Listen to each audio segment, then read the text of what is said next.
if you're reaching the end of the date and you have to awkwardly give her a hug and then maybe go for a kiss by awkwardly giving her a hug, your game has a lot of room to improve. Let's just say that.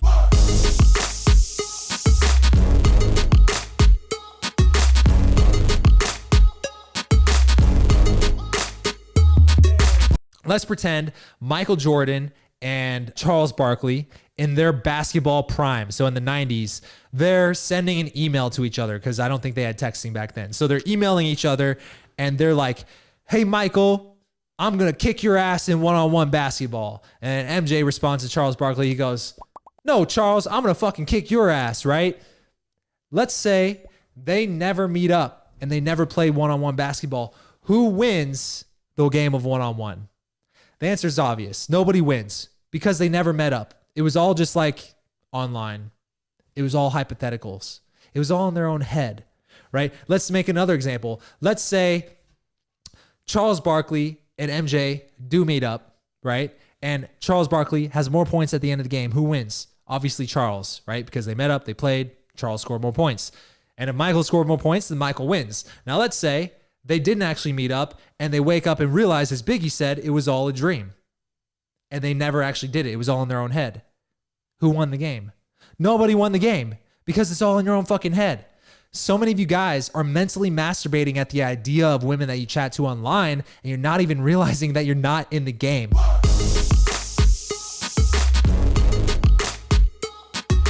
Your skills have not improved. Your ability to create conversational tension has not improved. Your ability to sit on your couch and message women online maybe has improved, but does that allow you to reproduce? Does that allow you to carry your genetics on to the next generation? Does that allow you to get some pleasure from something that isn't named Jill?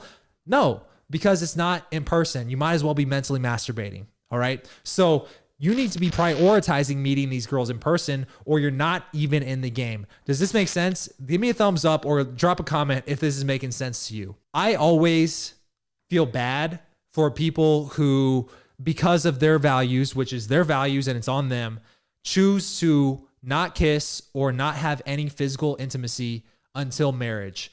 That's on you. If that's you, no judgments here, right? But what I've found just through my personal experience and what I've observed in a lot of the best relationships that I can think of off the top of my head, more often than not, these relationships started off with a physical connection as well as that conversational chemistry together very early on.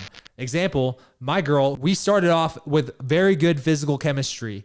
And then because we already knew we had that physical chemistry, we could build on top of that, really exploring if we get along as people. And I think so many guys get that backwards. They want to get to know someone as a person so much before they actually meet in person or have that physical intimacy. And what happens if it's like that Afro Man song where she had green hair, but damn, she looked good. You took her to her house because she was fine, but then she whooped out a dick that was bigger than mine. You gonna wait until marriage to find out she has a dick that's bigger than yours? Come on now.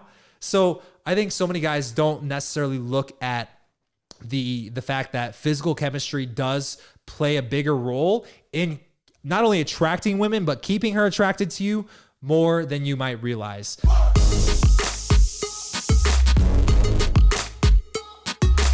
If you're on a date and this is your first time hanging out with this girl, and let's say, by the end of the date, you're like, okay, well, how do I go for the kiss? How do I get this girl to kiss me? I want to make sure that I do it without seeming try hard.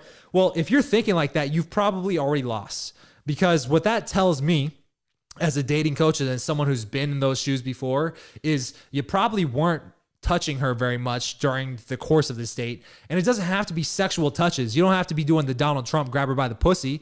You can be just nudging her on the arm, right? So it doesn't have to be sexual in nature, but just having that physical chemistry is a big part. If you're reaching the end of the date and you have to awkwardly give her a hug and then maybe go for a kiss by awkwardly giving her a hug, yeah, just know your game has a lot of room to improve. Let's just say that, right? Because more often than not, especially when you start improving your ability to attract women and you're getting more of this conversational chemistry stuff down, the physical chemistry naturally kind of gets tied hand in hand with that, And so more often than not, if my date's going well, or we actually do relate to each other as people, a first kiss might happen, or even a kiss on the cheek might happen in the first 30 minutes to an hour, you know, depending on how much conversation I want to have with this girl. But even without the kiss, I'm gently nudging her on the arm. I'm grabbing her by the hand. I'm leading her around. I'm putting my hand on the small of her back when she's going through a door or something. It's little things like this, but also I'm just that guy. And this is how I teach it to any of my clients is like, give yourself the permission to just be that guy who's comfortable touching people as a form of expression while you communicate. You know, if you and I were hanging out, male, female, it doesn't matter if we know each other or not. I use physical touch as a form of expression. So if I'm addressing you in conversation, or I come up to you in a group of people, I might put my hand on your shoulder or something and say something while I look at you in the eyes and make that seductive eye contact. But I'm also going to do that with women too, right? I'm not actually going to make seductive eye contact with you. I'm joking. Jesus. But give yourself permission to just be that guy. So physical touch becomes a natural part of just how you communicate with people.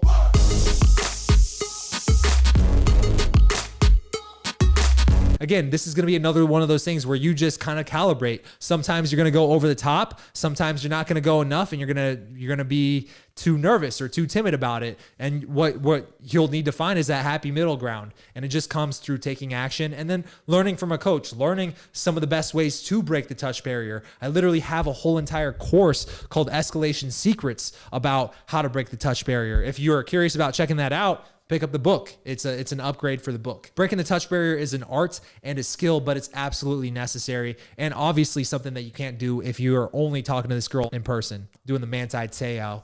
Why, Manti? No? Anybody else get that? I don't think Chris gets that reference because he doesn't watch sports. Anyways, let's see if we have any questions coming in on YouTube.